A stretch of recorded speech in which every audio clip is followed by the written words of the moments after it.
Now more than ever, as the complex problems facing liberal education extend beyond the boundaries of single organizations and institutions, it's critical for colleges and universities around the world to come together in advancing our shared objectives.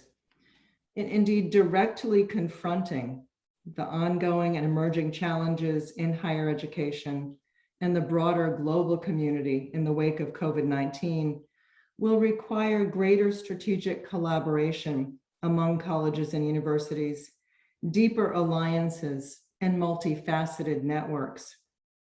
The capacity for creative, divergent, and integrative thinking is essential in both North America and in Asia.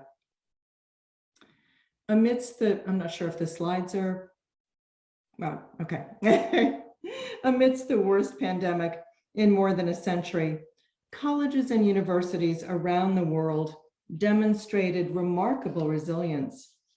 Nevertheless, as campuses pivoted to remote and online learning due to COVID-19, the expansiveness of the digital divide was unveiled. Students without access to computers and high-speed internet, or who struggled with limited data plans, began lining up for college-supplied electronic devices and filling digital parking lots designed to facilitate course delivery. In places where these resources were not available, students stopped attending college altogether. Simultaneously, heightened awareness was brought to the food and shelter insecurities experienced by students at all types of institutions. These factors, alongside worries about safety, financial constraints, and caregiving responsibilities, led to a precipitous drop in college enrollment. Over 1.5 billion students in 65 countries were out of school due to the pandemic. In the United States, the biggest loss was of male students of color between the ages of 18 and 25. Globally, women and girls suffered even greater consequences due to skyrocketing teen pregnancy rates, increased sex trafficking, and domestic violence. To prevent the loss of a generation of students to COVID-19, colleges and universities must work with each other, with policymakers, business, industry, and primary and secondary schools to address the compounded disparities in college access and completion. Despite the monumental challenges faced by higher education because of the coronavirus, ensuing financial crisis,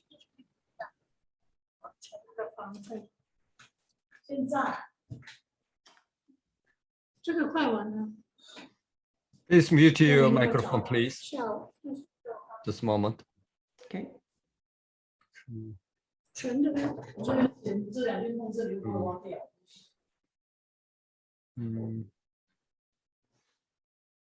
Okay.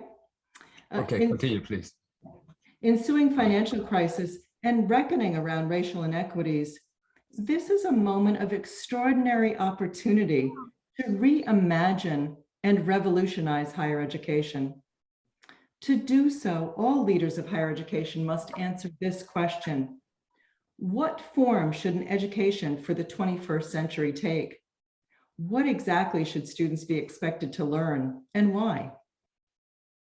Today, the alignment of educational outcomes with workforce needs plays an essential role in promoting both individual socioeconomic mobility and national economic growth and competitiveness.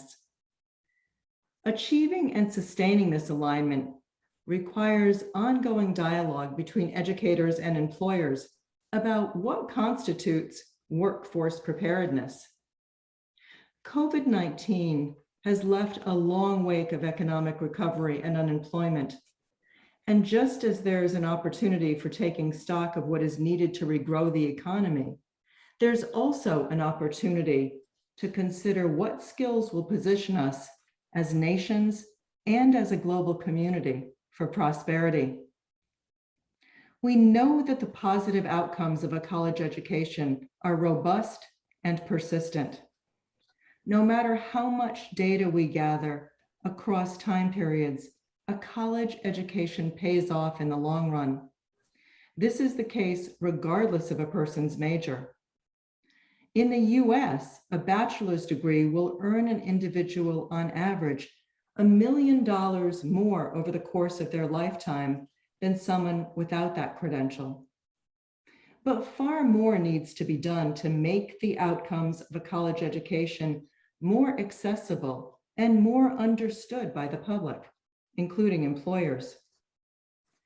Additionally, any commitment to a new human capital strategy must account for persistent structural barriers to racial and socioeconomic opportunity in terms of both access to higher education and to successful career paths.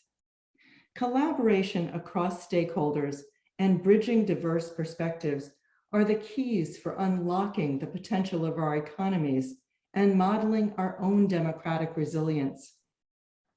Understanding this, AAC&U has focused on what graduates need to know and be able to do in the workforce of today and tomorrow, alongside how a college education enables or contributes to the development of a shared knowledge base and skill set.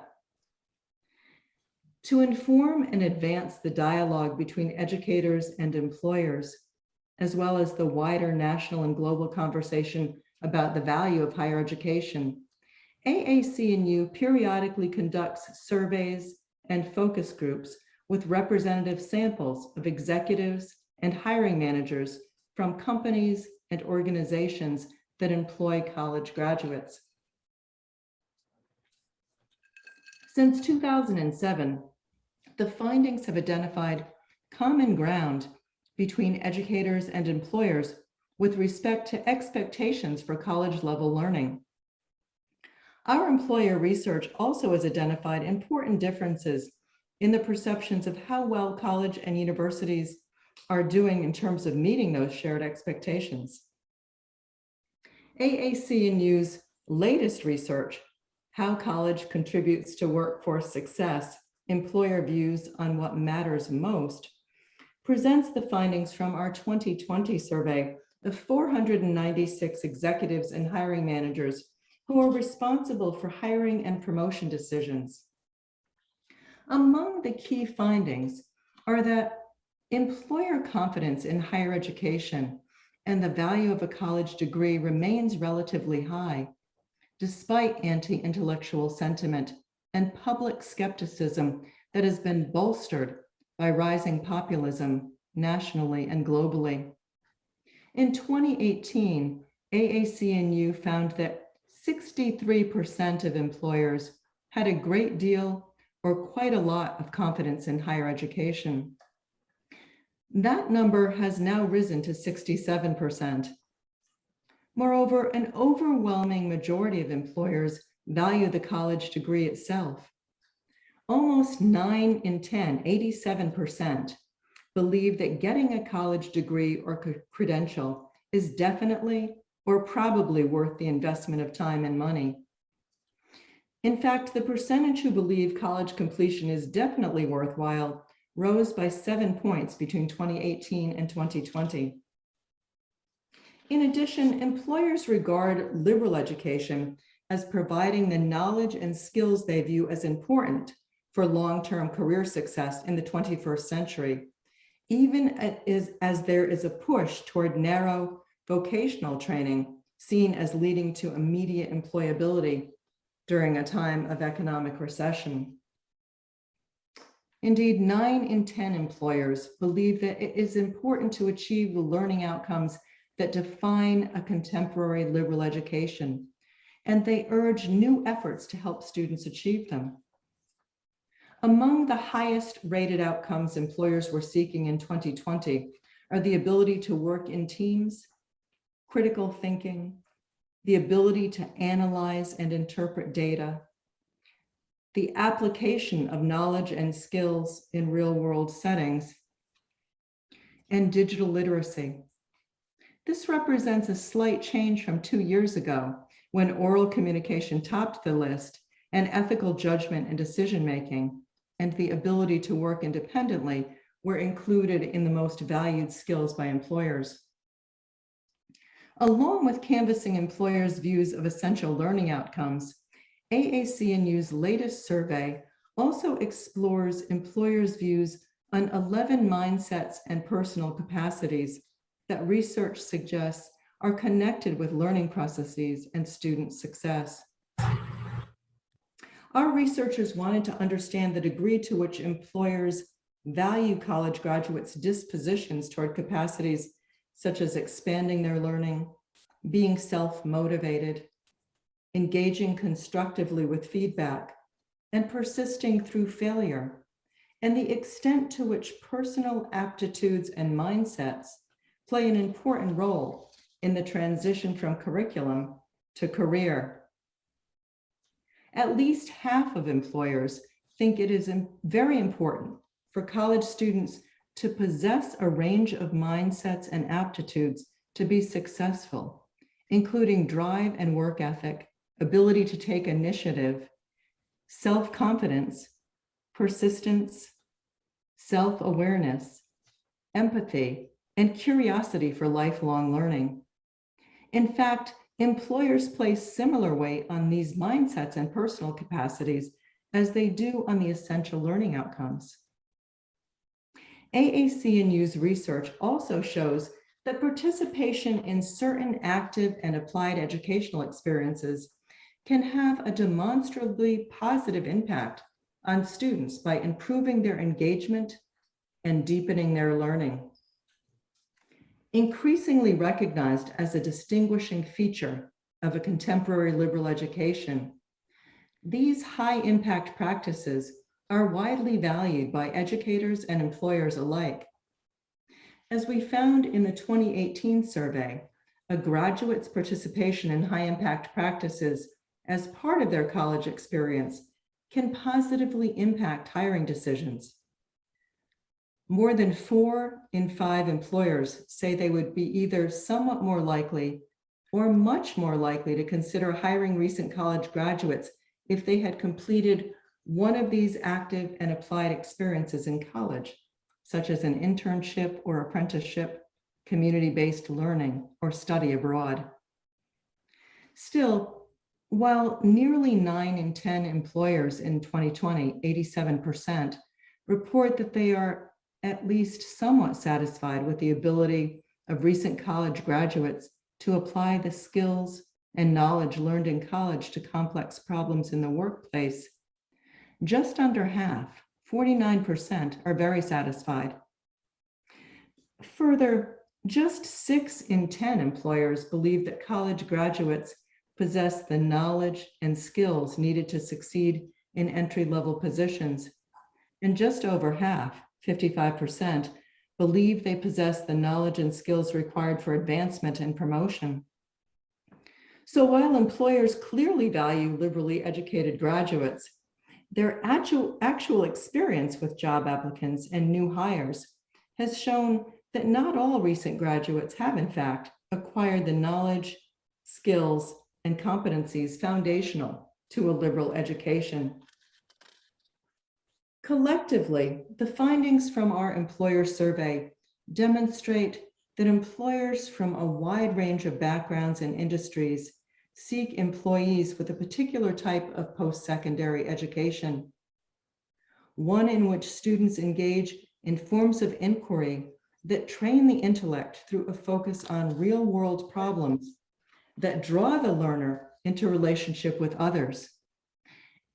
In other words, employers favor liberally educated job candidates.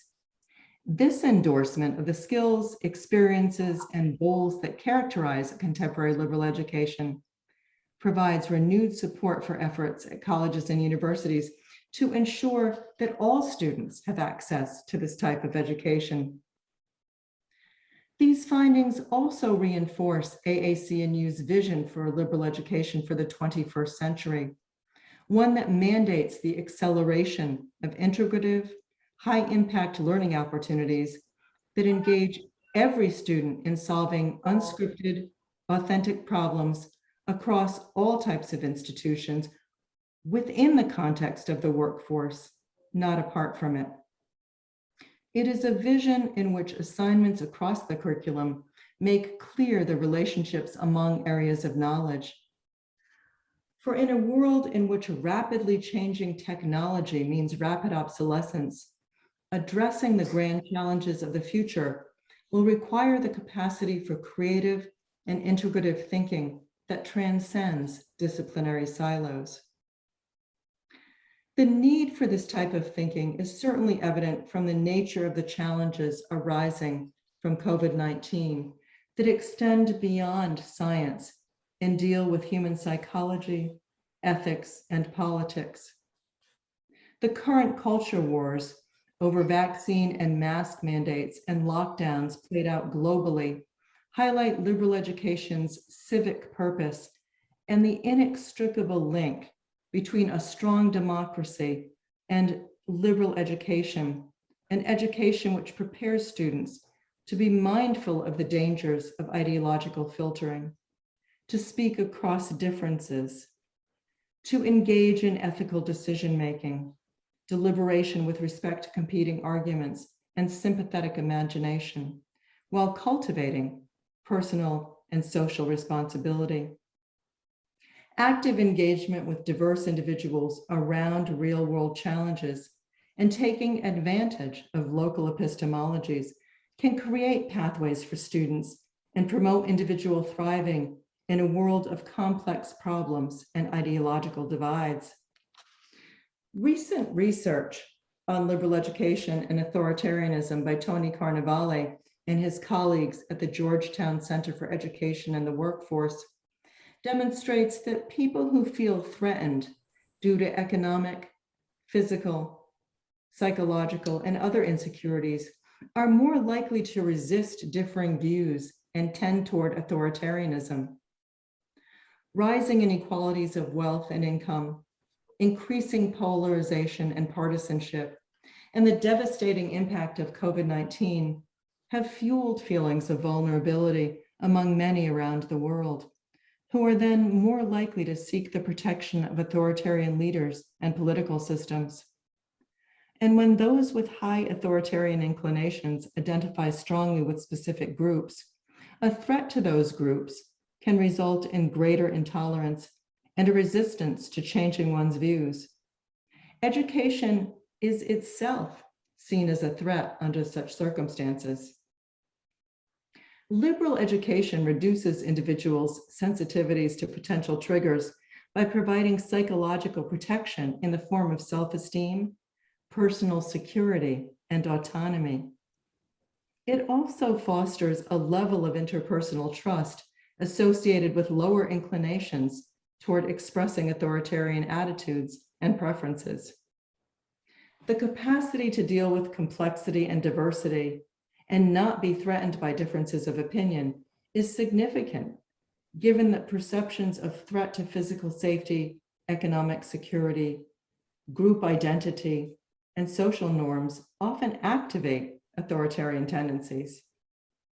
Exposure of liberal arts majors to diverse contexts, histories, ideas, lifestyles, religions, ways of life, and cultures diminishes the likelihood that differing worldviews will trigger authoritarian responses and increases the chances of their being countered with evidence.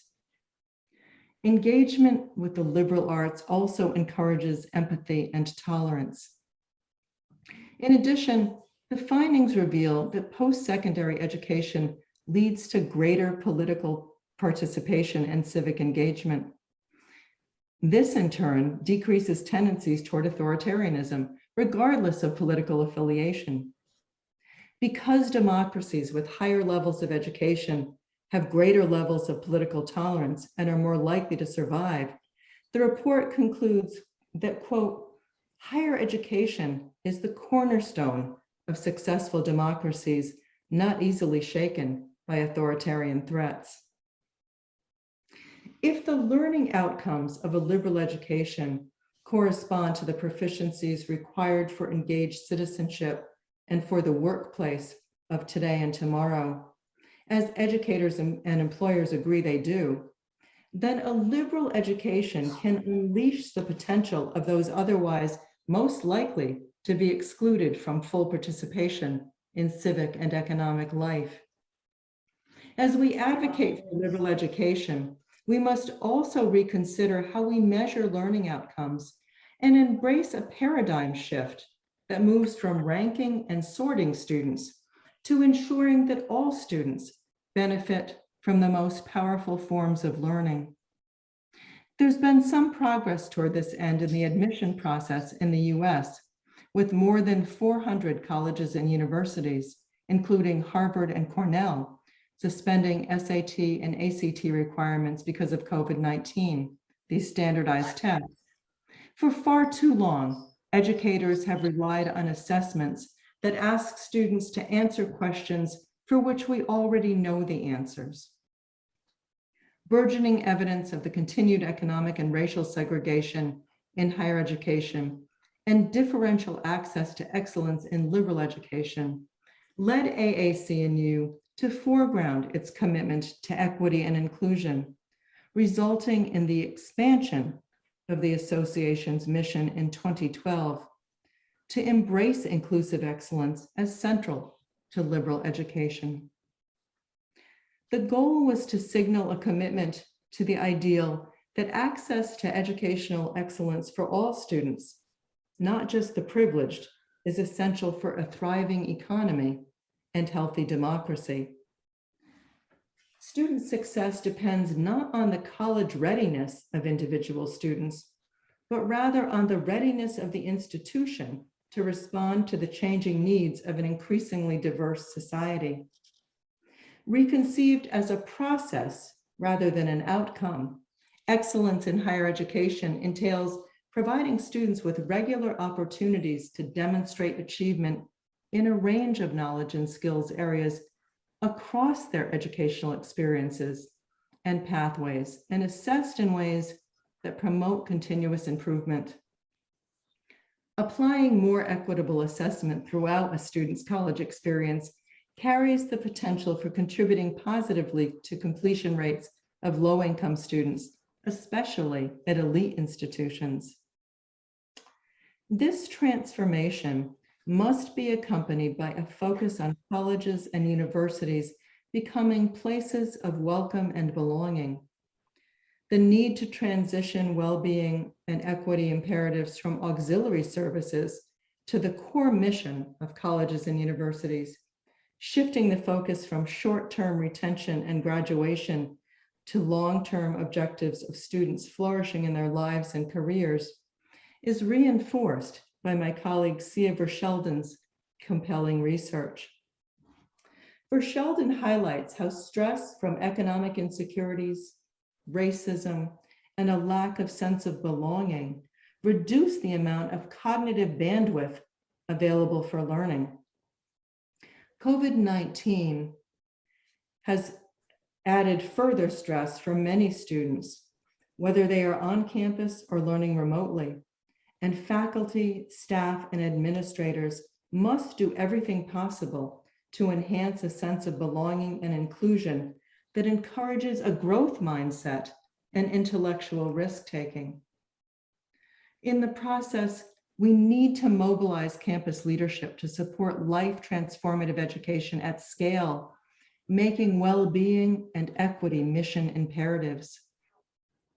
Enhancing a sense of belonging will also necessitate colleges and universities making a renewed and reinvigorated commitment to the civic and democratic purposes of higher education by serving as anchor institutions, demonstrating that their success is intertwined with the economic, educational, health, and psychosocial well-being of those in the communities in which they're located and those they seek to serve. In addition, being visible and engaging with others who feel stigmatized by the lack of a college education can help mitigate rising populist and anti-intellectual sentiments. Our shared role as leaders in higher education is to reduce systemic barriers and create reward systems within our own institutions for advancing the type of learning that will position students for success within a future none of us can fully predict. Now is the time for all colleges and universities to take direct aim at educational disparities and patterns of systemic disadvantage, especially those resulting from historical and contemporary effects of racism. The endorsement by employers of the skills, experiences, and goals that characterize a contemporary liberal education provides renewed support for efforts at colleges and universities to ensure that all students have access to this type of education. From this equity perspective, the following recommendations are provided to help campus leaders, practitioners, and educators translate the findings of our employer study into practical action steps for their campuses. Equip students to name and reflect upon the skills that matter. Employers widely endorse the skills developed by a liberal education, which also broadly align with departmental goals and those of general education programs. By being explicit about what those skills are, students can more easily communicate how their education, regardless of their chosen major, connects to workforce needs. Make mindsets and aptitudes an explicit part of learning inside and outside of the classroom. Dispositions, ways of knowing, and habits of mind are not solely innate traits. As with other skills and abilities, a college education cultivates these capacities through both curricular and co-curricular learning. Making these mindsets and aptitudes explicit, both inside and outside of the classroom, will help students better understand what they can contribute as professionals. Assess skills and mindsets to ensure college graduates are prepared to succeed and to advance. Employers have consistently reported that although a solid majority of college graduates may be prepared to succeed in entry-level positions, far fewer have the full set of skills needed to advance or be promoted. The only way for campus leaders and educators to truly know if students are prepared to enter the workforce is to assess where students are on outcomes at the beginning, middle, and end of the college journey. Ensure high-impact learning experiences can be equitably accessed by students from all backgrounds, and that students are supported to succeed in these experiences. Job candidates with applied learning experiences have an edge in the hiring process. It's not enough simply to make these learning experiences available on campus. Equity in access to and success in these experiences must be a priority for campuses that are committed to enabling students to flourish in college and in their careers. Give students a way to tell employers their story. Transcripts are good, but e-portfolios are better. When done well, e-portfolios provide a space for students to reflect on their learning, connect outcomes to selected work samples, showcase their experiences, and curate all of this into a professional portfolio they can use on the job market. Leverage general education to reinforce why breadth and depth of learning matter. The skills that matter to employers are not developed within a single course or even within a single major. General education provides the entry point and foundational pathway for developing the skills, mindsets, and aptitudes that matter for workplace success. But that pathway must be aligned with majors to promote ongoing skill development from cornerstone to capstone. If higher education is to emerge strengthened by the ongoing crisis touched off by the COVID-19 pandemic, we must intentionally prioritize quality, equity, and inclusion in any of the possible futures ahead of us. Our ability to fulfill the promises we have made to our students and to fulfill the broader democratic purposes of higher education will depend on whether we hold fast to these values. Thank you.